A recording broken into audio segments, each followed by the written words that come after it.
be free. But I wish you, Jesus. But I wish you, Jesus. But I wish you, Jesus, more than anything.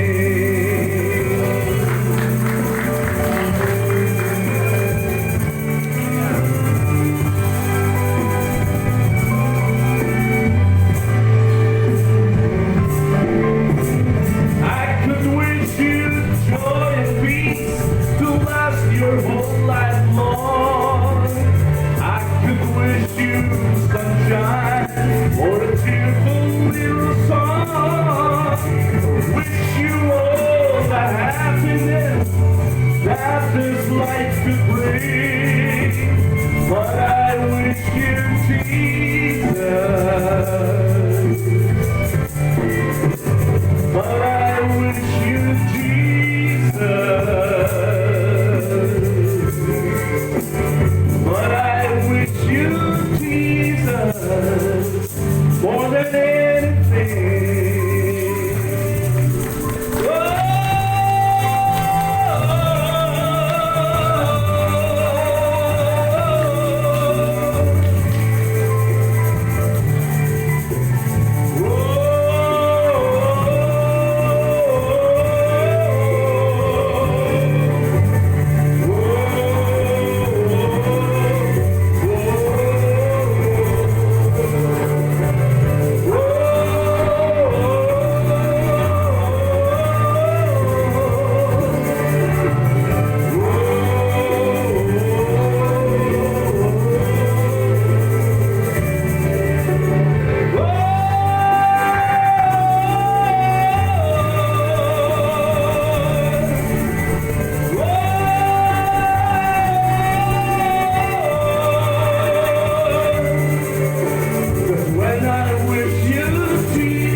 Once again, happy anniversary! Ganun din sa atin sa Valenzuela.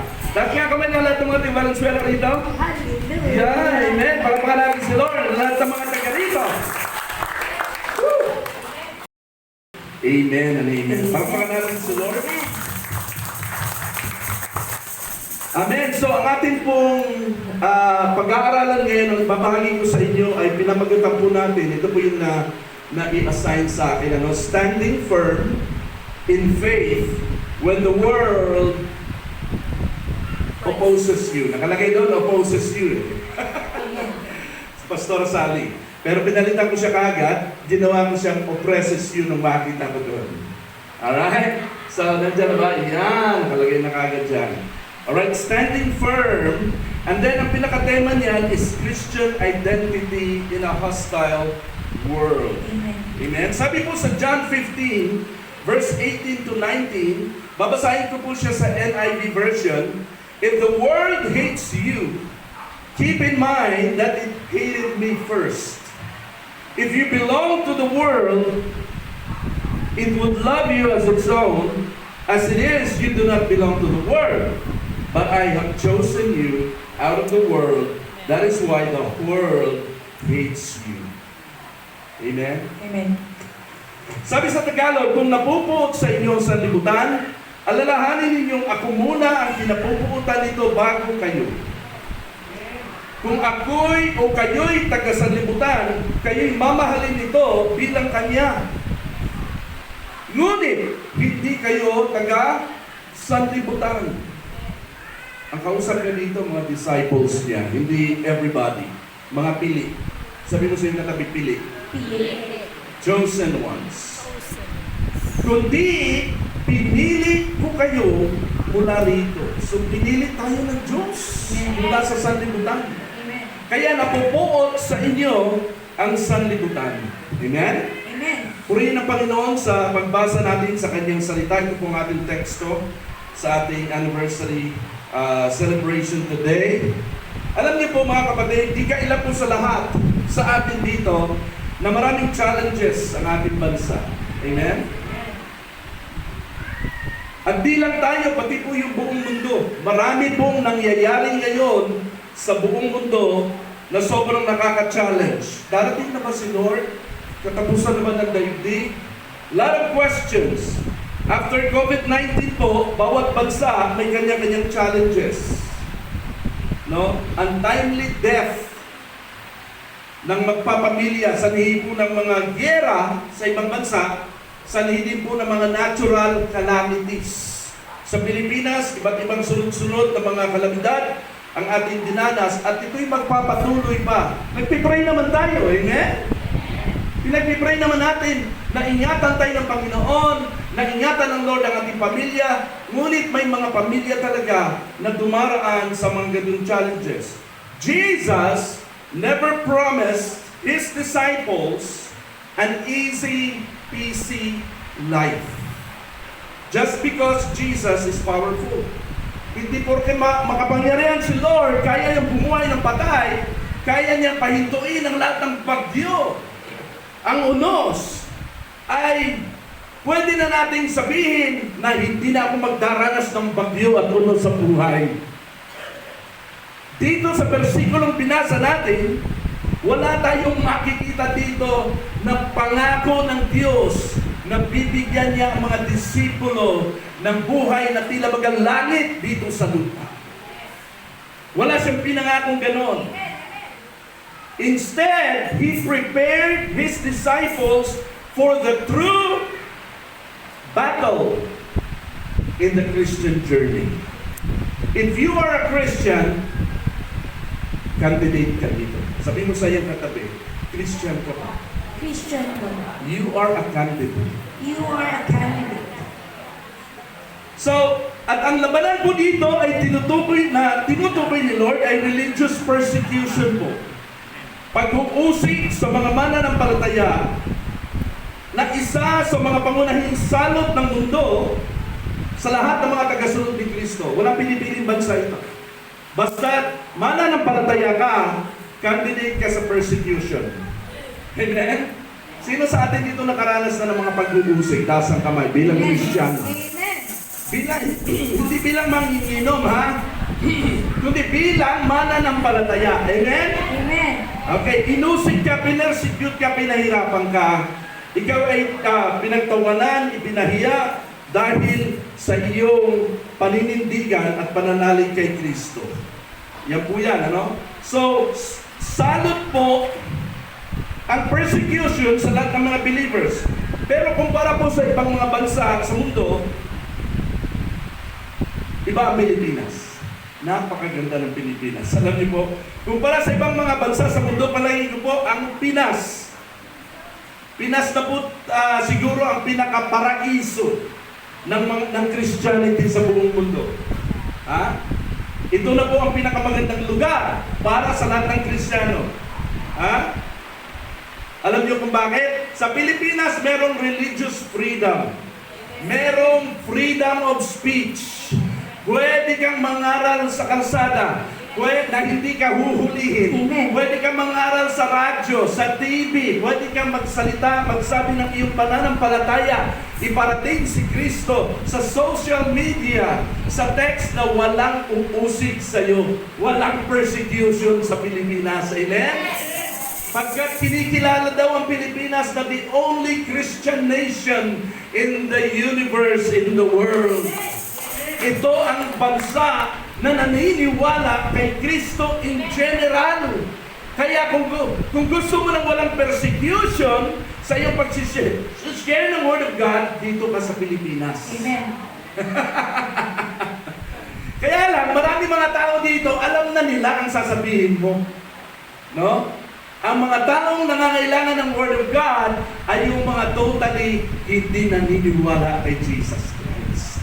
Pero kung ayaw mo ng persecution, nandito sa Pilipinas ang paraiso, ang lugar ng mga Kristiyano na halos walang persecution. Amen? Ito pong aking share sa inyo. Ito po yung linggo-linggo, tuwing nag-preach po ako. Naka-online ito, pero wala po may persecute sa akin. Amen? Yan po yan.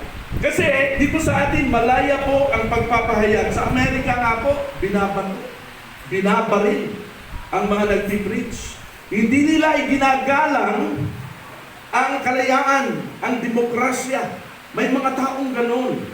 Persecution is one of the greatest enemies of Christianity. Alam niyo po yun?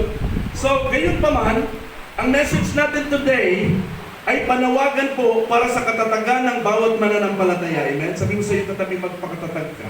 Magpakatatag ka. Kasi panahon ngayon ng ligligan. Kasi panahon ngayon ng ligligan. Yes, panahon ngayon na yayanigin ang iyong paniniwala na pwede kang mabuwal, pwede kang matumba, no? Kahit dito sa Pilipinas, na isang malayang bansa, makararanas ka pa din ng persecution kapag maninindigan ka sa Panginoon. Amen po ba? Amen. Kasi ang Christian persecution po per se, ito po spiritual battle. May mga demonic entity behind persecution of believers. No? May demonyo dito against those Christians who say and preach and believe and stand for the Word of God. So as Christians, we are called to stand firm. Everybody say stand firm. Stand firm. Sa gitna ng oposisyon, sa gitna ng rejection ng mga taong ginagamit ng demonyo to preach or to persecute the faithful, maging matatag tayo sa ating pananalig kay Jesus without compromising with the world. Amen po? Maging matibay tayo, maging matatag tayo. Bakit po? Bakit ba may hostility ang mundo sa mga believers of Jesus? Bakit po? At paano tayo mananatiling matatag dito? Kung puro hostility, yan ang ating pag-uusapan. Alam nyo sa ibang bansa, sa Nigeria, sa Sudan, binabaril, pinapatay ang mga ganitong nagsisimba. Pinipersecute. Kaya po dito sa ating bansa, malaya tayo. May tatlong bagay akong share sa atin. Tingnan natin kung anong kasunod na slide dyan na gusto kong ipakita sa atin. May sound ba yan?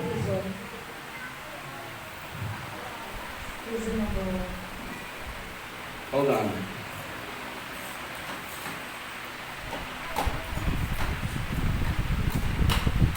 Okay, so there are three reasons that can help us understand why Christ's followers are persecuted and how we can stand firm in faith. Amen. Number one, the world hates us because, number one reason, we are identified with Christ. Amen. Ang sabi daw sa atin, binasa kanina, if the world hates you, keep in mind that it hated me first. No? Ang ugat ng galit ng tao sa ating pananampalataya ay yung nagpasimula ng pananampalataya nito si Jesus Christ. Meron bang video dyan?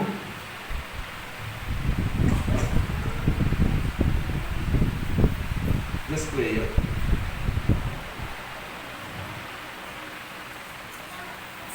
Ayaw? I knew that Christianity was the truth because that's the only religion that the occult's afraid of. Okay, you gotta say it again, man. That's the only religion that the occult, these Luciferians, is afraid of. That's the only religion they're afraid of. Because that's the only one that has power. It's the only one that has power. Buddha, the devil, is not afraid of Buddha. The devil's not afraid of Muhammad.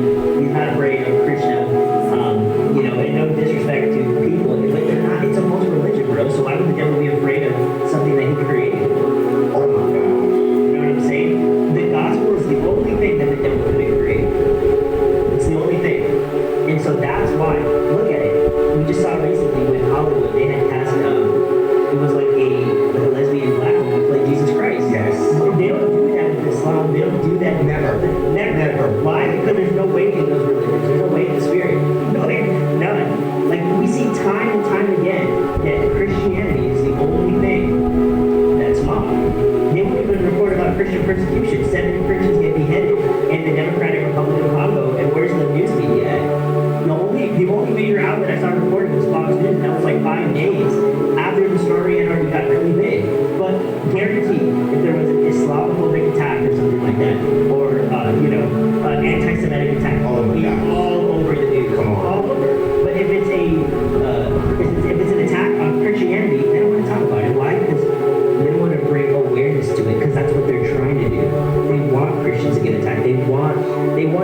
gospel. These principalities and these demonic rulers, they can only gain territory in the spirit when there are less true Holy Spirit filled believers. Because bro, God gave us the power to hold it down. Come on. You know what I'm saying? So they will try to not shed light on these things because God gave us authority to push weight in the spiritual realm. Yes, the world hated Jesus Christ first. Yung pong una dyan. Bakit galit na galit ang mga tao kay Jesus Christ? Amen? Last Sunday, doon tayo sa ating anniversary natin sa Valenzuela, si Jesus Christ ang Prince of Peace. Pero nagkakagulo ang mga tao hanggang sa pinatay siya. The world hated Jesus Christ, but why? Tatlong rason. Number one, His light exposed the darkness. His light exposed the darkness in humanity. No, inilalantad ng liwanag ni Kristo ang kadiliman sa buhay nitong mga taong ito. His truth confronted the lies of people. His holiness challenged sin and ungodliness. No? Ito yung tatlong rason kung bakit hindi nila ma-stand si Jesus Christ sa kanilang kalagitnaan. Halimbawa po, may mga magtutropa, may mga magbabarkada, nagiinuman kayo, nagsusugal kayo, nagtatawanan kayo kung ano-anong mga pinaggagawa nyo. Tapos biglang darating ang isang taong malinis ang puso, ang isang walang bisyo, walang kasalanan at magsasalita sa inyo at sasabihan kayo ng mga mali sa mga pinagagagawa nyo. Mamahalin niyo ba siya? Hindi. JJ yung taong yun, ayaw mo! Sana mag-aalisan kayo. Amen? No? Yung isasabog yung lahat ng mga paninda sa simbahan. Amen? Daming simbahan ngayon na puro negosyo na lang. Maigi pa nga po yung simbahan ngayon natin. Dito, ang negosyo nasa labas, pero marami pong Christian churches ng negosyo nasa loob. Alam niyo po ba yan? No? Pinipirahan ng mga miyembro. Okay? Now, so ito po ang dahilan why the world hate Jesus Christ. Pangalawa, our identity with Jesus attracts the same opposition. Yung pong ating pagkakabilang, pagkaka-identify natin kay Jesus Christ, ito ay umaakit ng ganun din. May kabilang kasama yan. Kaya nga si Pedro, tinanggi niya si Kristo. Nung pinako na si Kristo, hindi ako kasama dyan. Hindi, kilala ka namin, kasama ka. Lumayong-layo siya, hindi ako kasama. Ayaw niyang ma-identify kasi alam niyang anong mangyayari sa kanya. Kung anong nangyari sa Panginoong Jesus niya, yun din ang gagawin sa kanya pag na-identify siya, nakasamahan siya.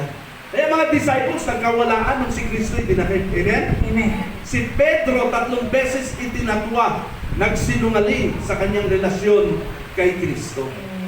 Ayaw niyang ma-identify kay Jesus Christ. The world hates us because we are identified with Jesus Christ. And so the same opposition attracts the same persecution, the same sufferings. No? Kung totoong follower tayo ni Christ, let's not expect better treatment than Jesus. Kung si Lord nga ay dumanas ng ganun, how much more tayo? Amen? Amen. Anong sabi sa John 15, verse 20? Remember what I told you, a servant is not greater than his master. If they persecuted me, they will persecute you also. If they obey my teaching, they will obey yours as well. Amen? Amen. A Christless world cannot understand a Christ-filled life. Hindi nila maintindihan yung buhay na meron ng mga mananampalataya.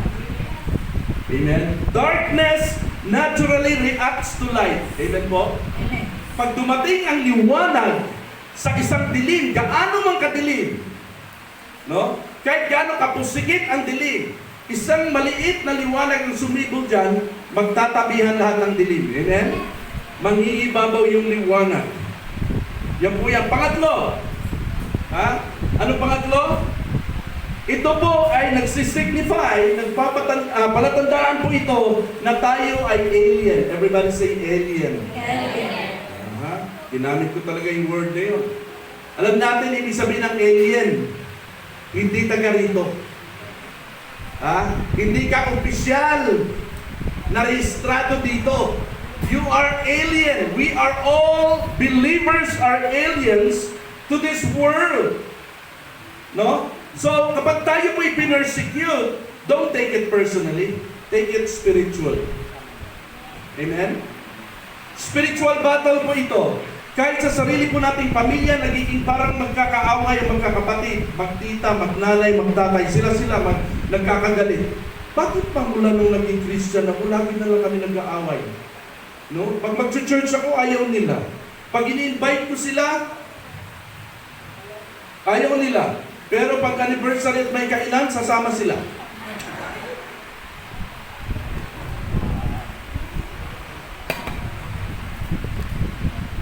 Opposition is not a sign of failure, it is a sign of identity.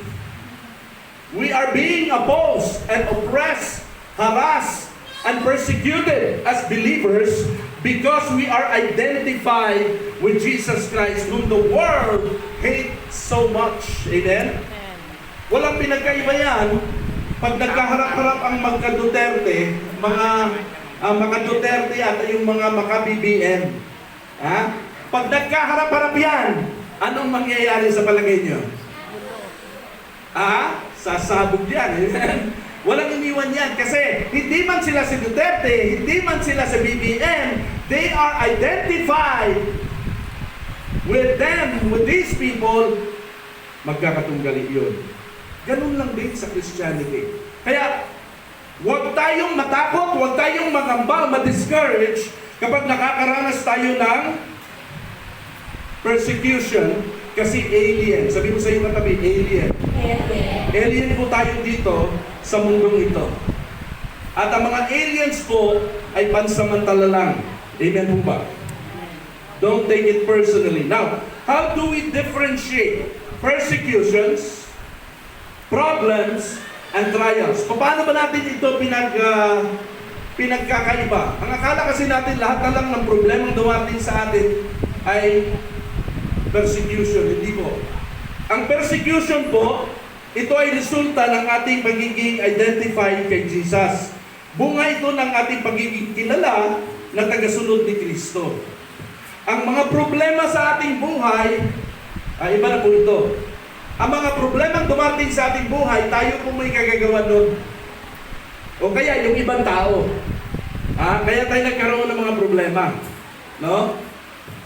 So, iba ang persecution sa problems. Actually, ang problems, ang persecution hindi problema. Okay? At ang problema ay hindi rin persecution.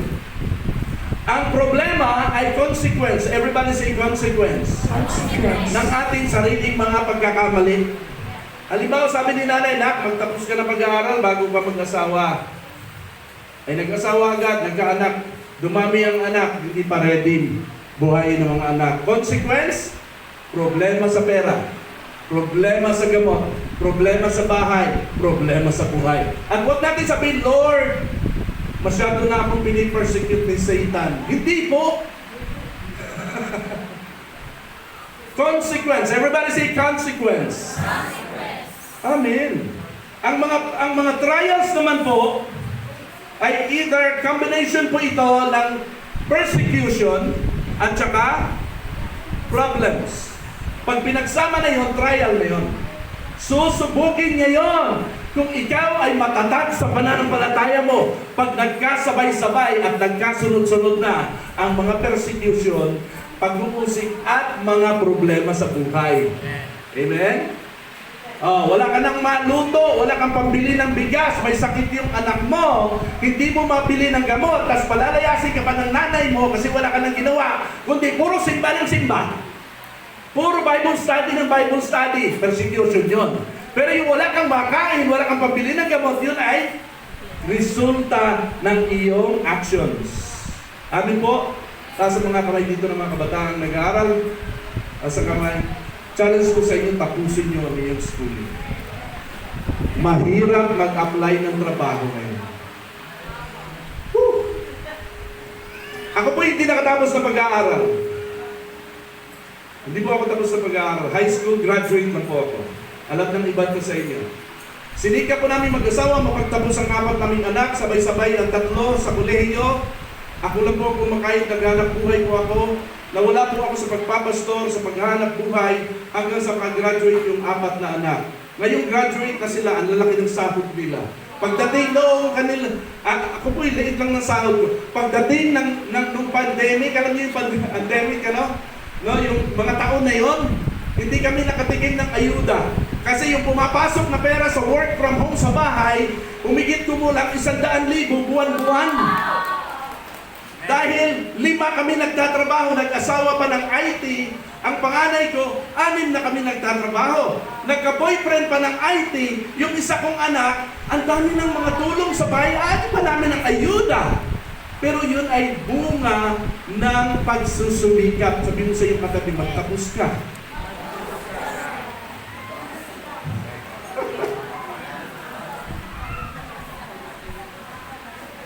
Para hindi ka na mag-pray na, Lord, bigyan mo kami ng pabili ng bigas. Amen po ba? Problems or consequences due to your own wrong actions and other people's actions. Amen po ba? Now, kung hayagan kang naninindigan laban sa kamalian ng mundong ito, laban sa maling society po, tiyak makakaranas ka ng persecution o pag-uusig. Bigyan ko kayo ng example. Alam niyo yung LGBTQ? May papakita na naman ako isang video. Paki-play po. Maikli ito.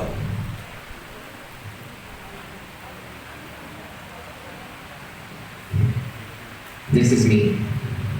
A man who loves to preach about Jesus, is openly gay, and has a side he's never shared before. It's really epic. A blasphemy against God. Amen. Kapag ikay maninindigan laban sa maling ideolohiya dahil sa salita ng Diyos at dahil sa Panginoon, daranas ka ng persecution. Sa ibang bansa, pinakukulong ang mga nagsasalita laban sa kanila. Pinapapatay, binabaril. Ang Pilipinas po, wala naman yung gano'n.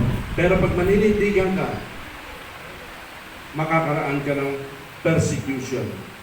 Amen po? Amen.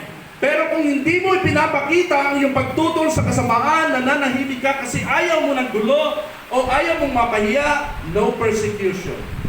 Ayan po, sunod na slide. Sabi ng tao, masaya siya, no persecution, pero alam niyo po, kakampi niya ang diablo. Yan. Amen po ba? So kung ayaw mo ng persecution, manahimik ka lang. Yan, this is how you don't invite persecutions. Be quiet. Sabihin natin, be quiet. Yan, next slide. So be quiet. Kung ayaw mo ma-persecute, huwag ka na lang magsalita. Siper mo bibig mo. Huwag mo nang sabihin mali ang ginagawa na yan. Huwag mo salang sabihan ng repent. Amen? Kung ayaw mong ma-persecute, pero si Jesus naman ang napapayak sa iyo. Mamili ka na lang. So kung ayaw mo ng persecution, manahimik ka lang, huwag kang pahalata na Kristiyano ka, huwag kang manindigan, huwag mo iparamdam na iba ka sa kanila, makisama ka lang para iwas pusoy. Gusto niyo yan? Ano sabi sa Philippians? Sabi ni Pablo, Filipos 3:10, ang tanging hangarin ko ngayon ay lubusang makilala si Kristo, maranasan ang kapangyarihan ng kanyang muling pagkabuhay, makibahagi sa kanyang mga paghihirap at maging katulad niya. Sabihin natin, maging katulad niya. Maging katulad niya sa kanyang kamatayan upang ako man ay muling buhayin mula sa mga patay. Ano yon? 5 po yan. Ano yung 5 tanging hangad ni Pablo sa kanyang buhay bilang tagasunod ni Kristo? Number 1, lubusang makilala si Kristo.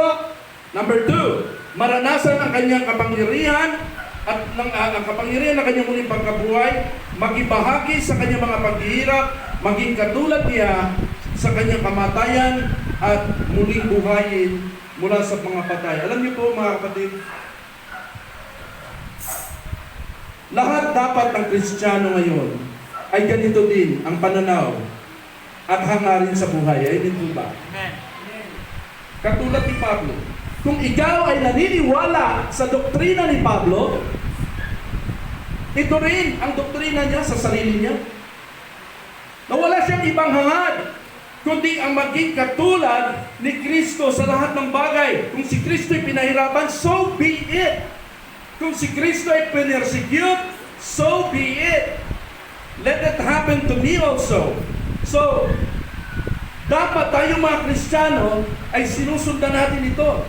Hindi tayo yung Kristiyano na ang gusto lang natin ay happy-go-lucky sa ating Christian life. Kasi that's a sign na hindi ka tunay na mananampalataya. Kung hindi ka sang-ayon sa particular verse na ito ni Pablo, baka hindi ka Kristiyano. Dahil walang ganitong hangarin ang sino mang hindi kay Kristo. Amen po ba? Ang mga taga-sanlibutan ay walang ganitong hangarin. By human nature, walang naghahangad ng adversity sa buhay. Walang naghahangad ng pangit na mangyari sa buhay. Happy, peaceful, and quiet life lang ang gusto nating lahat. Amen po ba? Unconventional ka na kapag ganito ka mag-isip, kapag katulad tayo ni Pablo mag-isip, itong 5 ito ang iniisip natin sa ating Christian life, sa ating paglilingkod sa Panginoon. Willing tayo na dumaan ng lahat ng mga pinagdaanan ni Jesus. You are unconventional. Kapag tumabi ka sa mga unbeliever, no, mainit ang kanilang dugo sa iyo. Kaya ipipersecute ka talaga nila. Amen po ba? Yan po yan.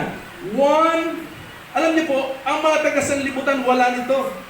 So unconventional kapag ganito ka mag-isip, and only if you are a spirit-filled believer na merong purpose sa kanyang paglilingkod sa buhay, ang merong ganitong klaseng mentalidad. Meron ba tayong ganitong klaseng mentalidad? Ganito ba ang mindset natin kaya tayo nag-church? Na Lord, gusto kong makilala ka hanggang sa pinagdaanan mo, gusto ko rin pagdaanan.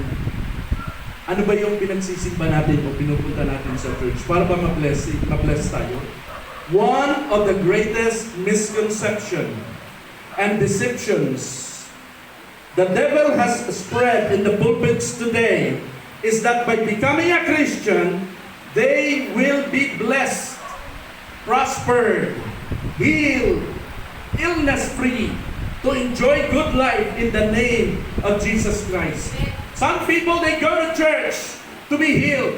Some people, they go to church to be blessed. Para matugunan yung kanilang panalangin. Ganito ba ang ating hangarin sa buhay? Ganito ba ang reason bakit tayo nag-church? Blessings in Christ is the most widely preached gospel today to encourage church attendances. Because blessings motivate people. Everybody say, blessings motivate people. Blessings. Yes, it encourages people to come to church, but with wrong motives. Amen po ba? Amen. Personal interests lang po ang kanilang dala-dala.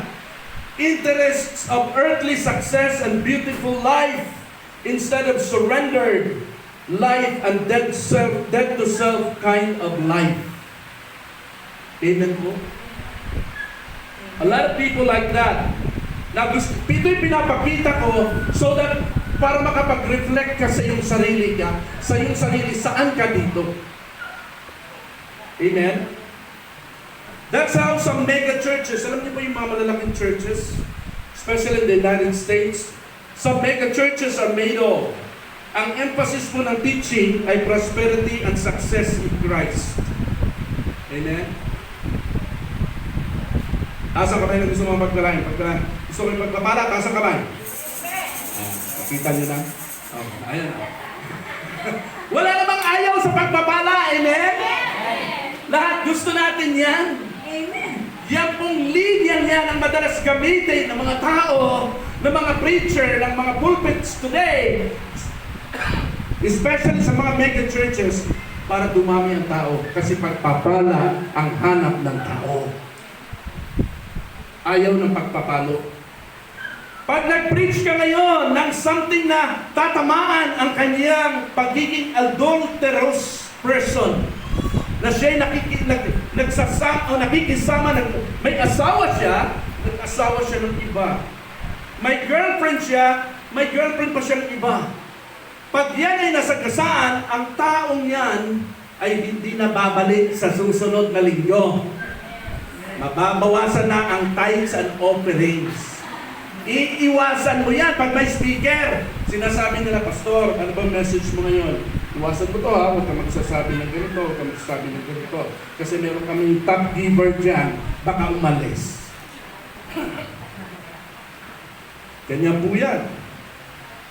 So ganyan mga mega churches, no? Magtanim. Ha? Magtanim ka ng marami para umanim ka ng marami. Abay, sino kukontra?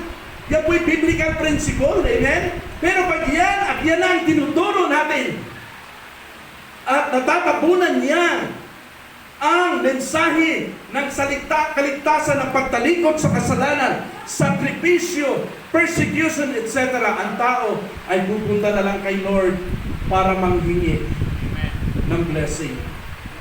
Ayaw pumunta kay Lord para hingin ang anointing na gamitin siya ng Panginoon sa gitna ng persecution. Amen? Ganito ang mentalidad ni Pablo. Amen? Habang dumadami ang mga nagsisimba po, na naghahangad ng mga pagpapala, ang emphasis ng sermon ay tithing, sacrificial giving, seed planting kay pastor. Pag na-bless ka daw kay pastor, no, pag kinamayan mo siya, dapat may didikit sa kamay niya. May maiiwan sa kamay niya para ikaw ay pagpalain ng Diyos. Kapag ganito na ang mensahe natin, at ang taong yan na naghahangad pala ng pagpapala, para nang sa ganon, manalo siya sa wete. Magbibigay siya. Loto ngayon dito. Manalo sa loto. Manalo sa isabong. Ha? Kung ano-ano mga tinatayaan niya. No? Magtatanim siya kay pastor para siya ay pagpalain ng Lord. Ewan ko na lang. Kapatid, maraming salamat. Bless. Pagpalain ka ng Panginoon, siksik, liglig, at umahapaw. Dapat po, ginagamit pa natin yung versikulong yun. Balikan niyo po yung verse na yan. Amen po? Wrong interpretation po yan. Hindi po tungkol sa giving, ang siksik, liglig, umaapaw. Pag kinakanta po natin yung kantang yan, siksik, liglig, at umaapaw, para pagpalain tayo ng Lord, misinterpretation of the gospel po yan. Dahil ang topic na sinasabi ni Jesus Christ yan, kung bakit na sinabing siksik, liglig at umaapaw, ito po'y liglig at umaapaw sa pagpapatawad sa kapwa. Hindi po ito tungkol sa pagpapala. Gusto niyo malaman kung ano ang tunay na pagpapala? Ang perfect na pagpapala po ay walang iba kundi ang buhay, kamatayan at muling pagkabuhay ni Kristo. Agree kayo sa akin? Babasahin ko sa inyo Galatia 1 mula 6 hanggang 9 ha. Bakit kayo dalhin ninyong tumalikod sa Diyos na tumawag sa inyo sa pamamagitan ng kagandahang loob ni Kristo at kayo'y bumaling agad sa ibang magandang balita? Ang totoo ay wala namang ibang magandang balita. Kaya nga lamang, may mga nagugulo sa inyo at nanggugulo sa inyo at nagsisikap na baguhin ang magandang balita ni Kristo. Subalit kahit kami o isang anghel mula sa langit ang mangaral sa inyo ng magandang balita na iba sa ipinangaral namin sa inyo, parusahan nawa siya ng Diyos. Sinabi na namin ito sa inyo at inuulit ko ngayon, parusahan nawa ng Diyos ang sinumang mangaral sa inyo ng magandang balita na naiiba kaysa tinanggap na ninyo. Amen. Ano po ba yung magandang balita na sinasabi ni Pablo na tinanggap na ninyo? 1 Corinto 15:3 hanggang 4. Ang sabi diyan, sapagkat ibinigay ko sa inyo itong pinakamahalagang katuruan na tinanggap ko rin. Si Kristo'y namatay Dahil sa ating mga kasalanan bilang katuparan sa sinabi ng kasulatan, inilibing siya at muli nabuhay sa ikatlong araw ayon din sa kasulatan. Tatlo po ang doktrina ng gospel ng tunay na mabuting balita. Alam niyo ba yun? Si Kristo'y namatay, Amen. inilibing, Amen. at muling nabuhay. Amen. Yan po dapat ang laman ng preaching of the gospel. Amen. Lahat po ng blessing, lahat ng healing, lahat po ng mga miracles na yan, sideline na lang po yan. Amen? Hindi yan ang ipinunta ni Jesus Christ sa earth. Hindi si Jesus pumunta sa earth para makakita ang bulag, no? Makalakad ang lumpo, gumaling ang mga may ketong. Hindi yan. Yan po ay sign. Everybody say signs. Signs. Bilang tanda lang po yan ng kanyang pagpapakilala na, hey, ako ito. Walang makagagawa ng ganitong milagro kung hindi ako ng Mesias ninyo. Amen. Hindi natin ipapangaral ang blessing. Hindi natin ipapangaral ang preaching ng prosperity gospel. Dahil other gospel yon. Hindi natin ipapangaral ang lahat ng ito. Ang ipapangaral natin, walang iba kundi ang purpose ng parito ni Kristo, ang mamatay, muli ang inibig at muling mabuhay, sapagkat yun ang nakatutubos sa ating mga kasalanan. Amen. After mong tanggapin si Kristo, sumampalataya ka, God bless you, the Lord may heal you. The Lord may not heal you. Depende kay Lord yun. Si Pablo, hindi pinagaling ni Lord, may purpose siya sa kanyang sakit. Amen? Just trust the Lord, like Paul, until death. Amen po ba? Ito po ang tunay na ganap na pagpapala. Yan, binasa natin yan. Sabi sa Galatia 1:3-4, sumain nyo nawa ang pagpapala at kapayapaang mula sa Diyos Ama at sa ating Panginoong Jesucristo. Inialay ni Jesucristo ang kanyang sarili bilang o dahil sa ating kasalanan, ayon sa kalooban ng Diyos, ng ating Diyos Ama, upang mahango tayo. Sabihin natin, mahango tayo. Mahango tayo. Mahango tayo sa kasamaang nagahari ngayon sa sanlibutan ito. Ang tunay po pala na pagpapala ay hindi material blessings. Kasi ang kung material blessing lang din po ang sukatan ng mga pagpapala, eh di mas pinagpala na po yung mga nananalo sa wedding, sa loto, sa sabong, no? Yung mga kurap na opisyal ng gobyerno na inuuwian sa bahay ng milyon-milyon na pera. Alam niyo po ba itong mga kurap na opisyal na ito, nagsisimba din ito? Nagpipray din ito? Lord, sana makuha ko yung kontrata. Mayroon akong 100 million doon. Lord, in Jesus' name, kiniklaim ko na yan. Di ba pinagpipray din nila yan? Pinagpala sila. Answered prayer, pwede sila mag-testimony. Pastor, tinugon na ni Lord ang aking prayer. Ako na bahala sa simbahan mo, ipapatayo ko yan. Ilang story ba gusto mo? God. Hello? Kasi pinagpala ako ni Lord. Alam niyo po, hindi po ito ang mensahe ng pagpapala ng Panginoon. Amen?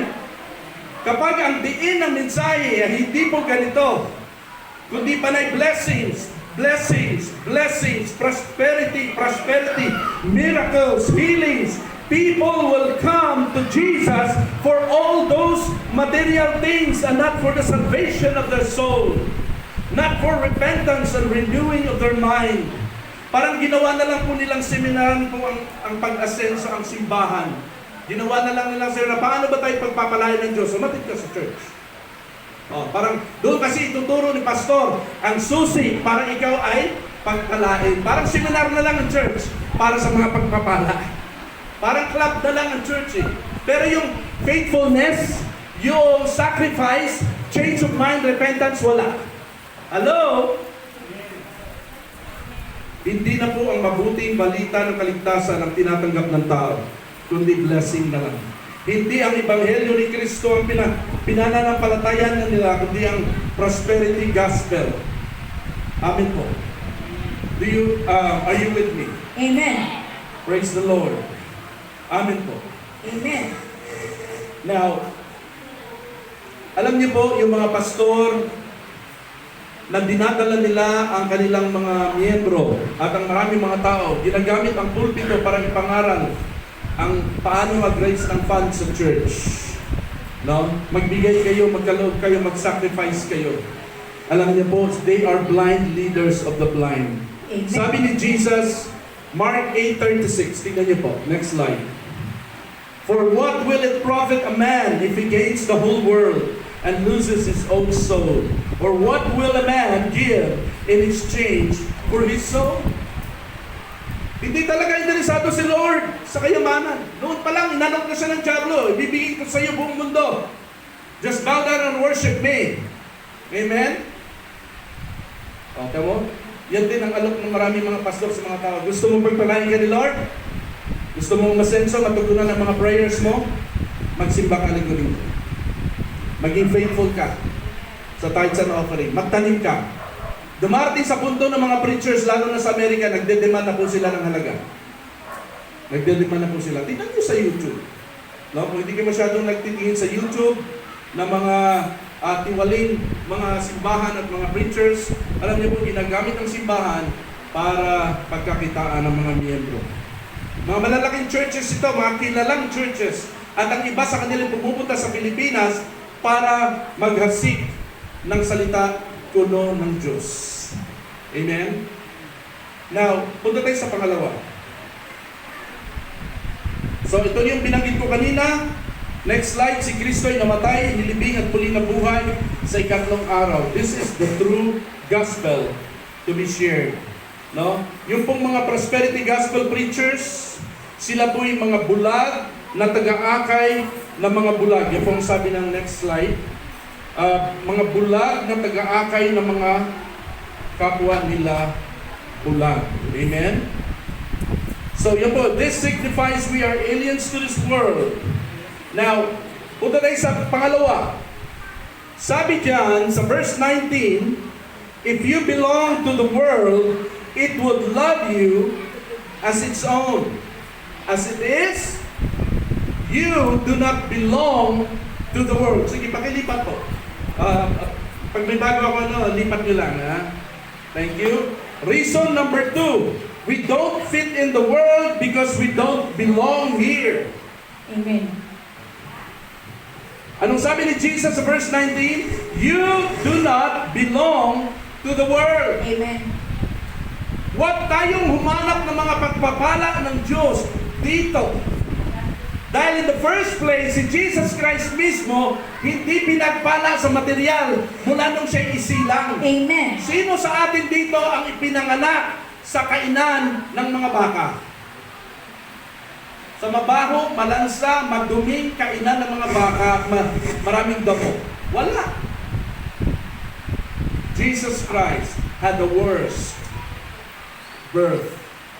Para ipakita na hindi siya nagparito upang ipakilala ang asensadong buhay. Wala sa mga disipulo ang umasensong buhay. Amen? Lahat sila pinatay ng masaklap na kamatayan katulad ni Kristo sapagkat ang hangad nila ay mabuhay sila at mamatay katulad ng kanilang Panginoon. You do not belong to the world. Number 1, salvation has changed our spiritual status with God. Amen po ba?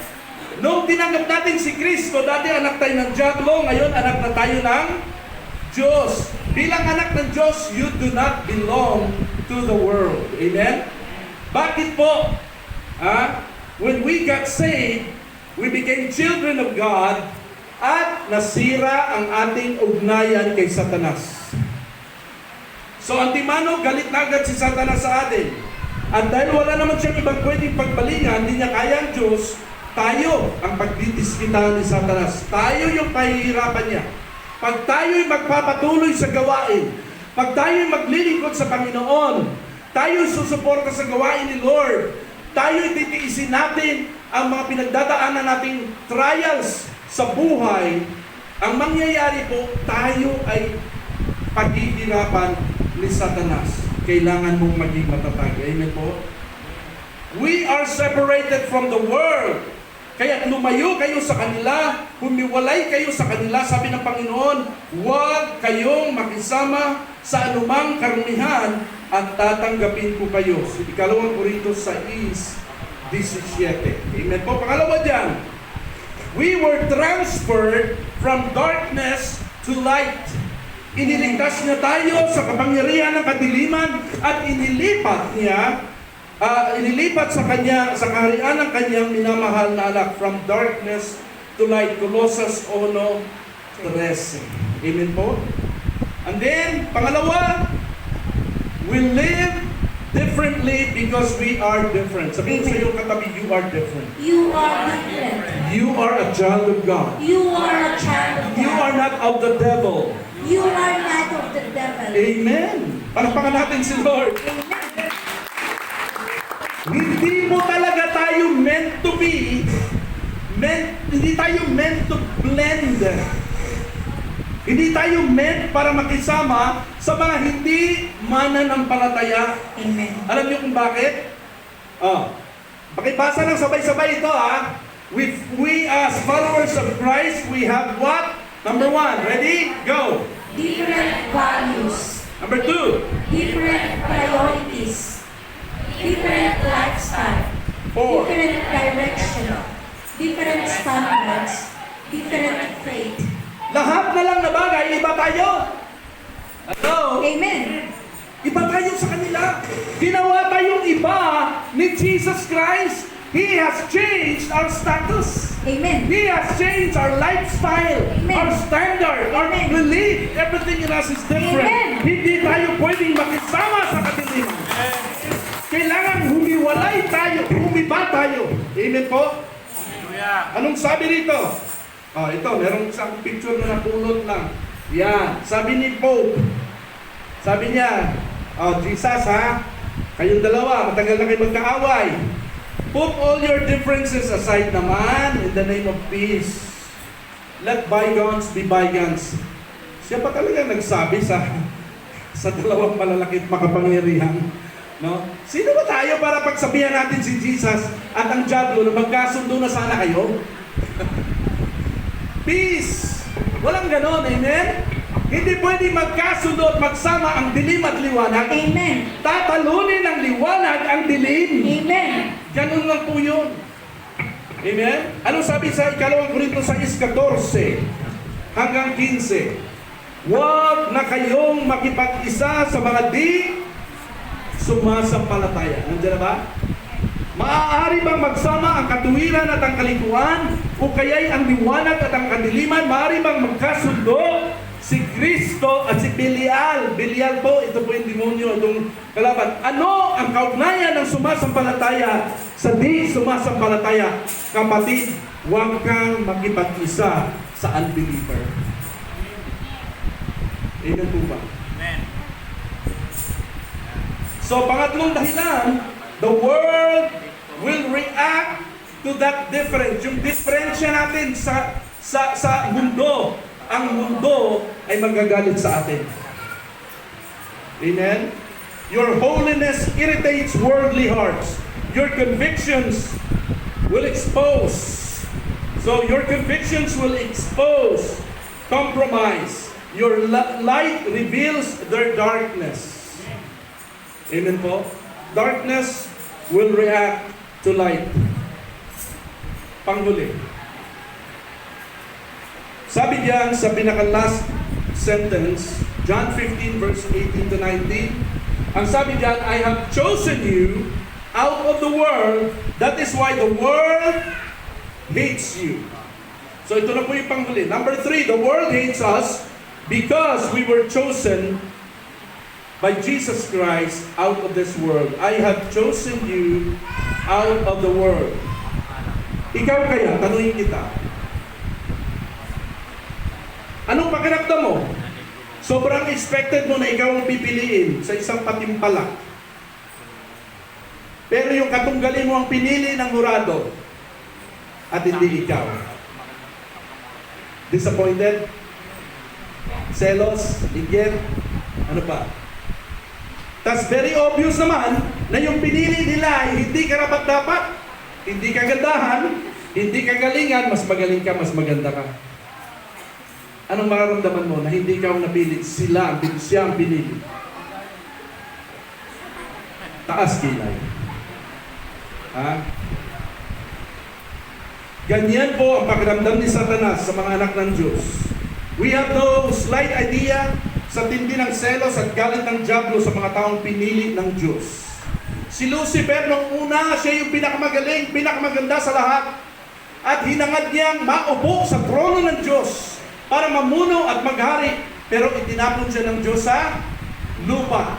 Pagkatapos yung mga taong anak lupa, amoy lupa, mga weakling, na ginawa galing sa lupa, sila ang itinaas ng Diyos at namuno sa trono ng Diyos dahil kay Kristo. Sila ang pinili ng Diyos, hindi si Satanas. Kaya huwag kayong magtaka kapag ikay naging Kristiyano, sunod-sunod ang mga persecution na dadaanan mo. Amen. Sabihin mo sa inyo katabi, maging matatag ka. Maging matibay ka. Maging matibay ka. Magpasalamat ka Magpasalamat ka na hindi ka si Lucifer. na hindi ka si Lucifer. Amen. Anong sabi niya dyan? 1 Pedro 2:9. Ngunit kayo ay isang lahing pinili, grupo ng maharlikang pari, isang bansang nakalaan sa Diyos, bayang pag-aari ng Diyos upang magpahayag ng mga kahangahangang ginawa niya. Siya ang tumawag sa inyo mula sa kadiliman patungo sa kanyang kahangahangang kaliwanagan. So, as chosen people of God, how do you react sa mga persecutions at pagsubok ni Satanas sa atin? Number 1, ready kayo? Stand firm. Encourage. Manindigan ka sa lakas ng loob mo. Joshua 1:9. Binasa yan kanina. Stand firm in your conviction. Jude verse 3. Stand firm in Christ likeness. Yung maging katulad ka ni Kristo. Sino sa atin dito naghahangad? Lord, I want to be like you. Taas ang kamay. So makita ang mga kamay. Dapat lahat tayo. Pwede bang tumaas lahat ng mga kamay? Lord Jesus, I want to be like you. Alam niyo po, pwede nyo baba, Romans chapter 8, doon tayo tinawag. Alam niyo ba lahat ng tao na ikaw, lahat ng Kristiyano? Tinawag tayo upang maging katulad ni Kristo. Tayo ay predestinated from the foundation of the world. Nakadestino tayo para maging Christ-likeness. Panghuli, stand firm in faithfulness. Maging matibay ka sana, kapatid. Sabihin mo sa iyong katabi, magpakatatag ka. Magpakatatag ka. Magpakatibay ka. Magpakatibay ka. Take courage. Take courage. Yes, kung inuusig ka dahil kay Kristo, nasa tamang landas ka bilang disipulo ni Kristo. Amen? Kapag pinagtatawanan ka, stand firm. Kapag hindi ka maintindihan ng mga tao, stand firm. Kapag may pressure to compromise, stand firm. Kapag mag-isa ka lamang na naninindigan kay Lord at walang sumasama sa iyo, stand firm pa din. Amen? Pag pumunti ang miyembro at umatin sa church, stand firm pa din. Amen. Stand.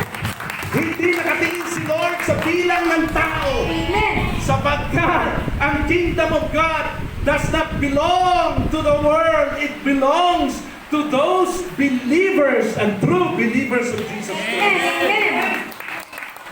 True believers will stand firm. Amen?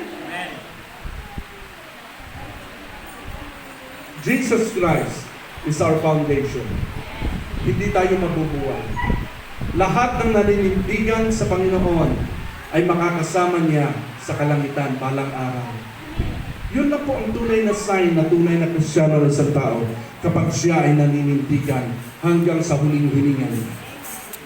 Amen po. Ako po'y nabibless kay Pastor Ben, maging kay Brother Henry, sa kabila ng inyong pinagdadaanan. I cannot put myself sa position nyo.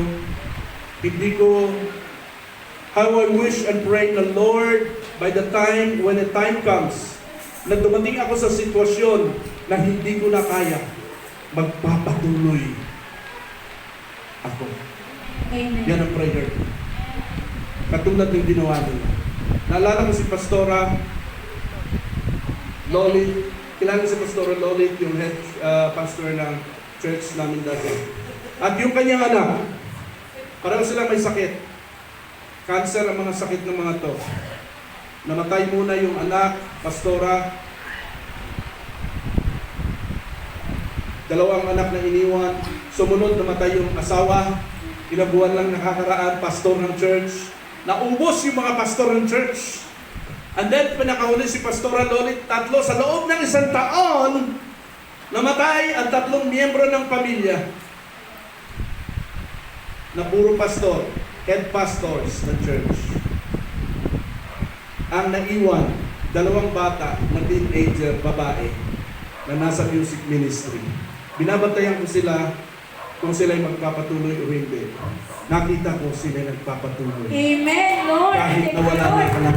Hindi nila maintindihan ba't naman kailangan kunin ni Lord ang kanilang mga magulang, ang kanilang lola na head ng church. Wala na tuloy pastor ang church, pero ang church nagtatribe, nagpapatuloy. Amen po ba?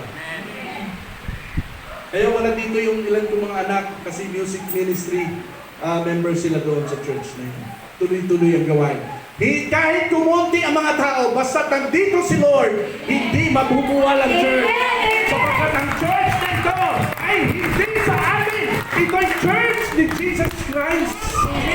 At ang mga hindi tunay na anak ng Diyos, asahan nyo, sila po ay aalis. Asahan niya. Huwag kayong manghinayang na si kapatid na wala na. Mag-praise the Lord kayo na nalinis kayo, na wala ang mga hindi tunay at ang mga tunay lang ang natitira. Hindi natin kayang iligtas ang mga tao. Si Lord lang ang nakababatid, nakakaalam kung sino ang mga tunay na Kanya at kung sino ang hindi. The fact na nandito ka sa kabila ng dinadanas mo, Brother Henry, Pastor Ben, anong pangalan ni Pastor? Pastor Bong, din.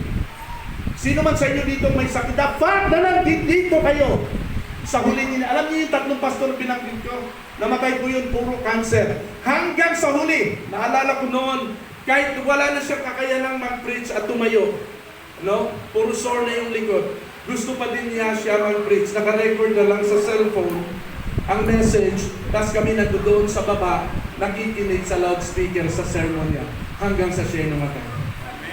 Amen.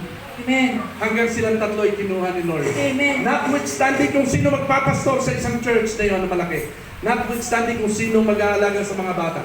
Naubos ang pera nila, pero nagtatribe sila ang church na katayo. Amen. Dahil kay Jesus!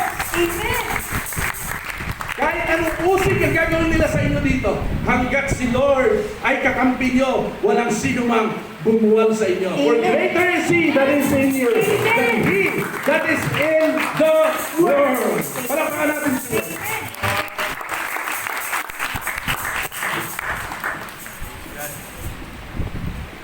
Praise God. Thank you, Lord. Now, that's the message. Amen po ba? Hallelujah. We thank God for the message we have just received this afternoon.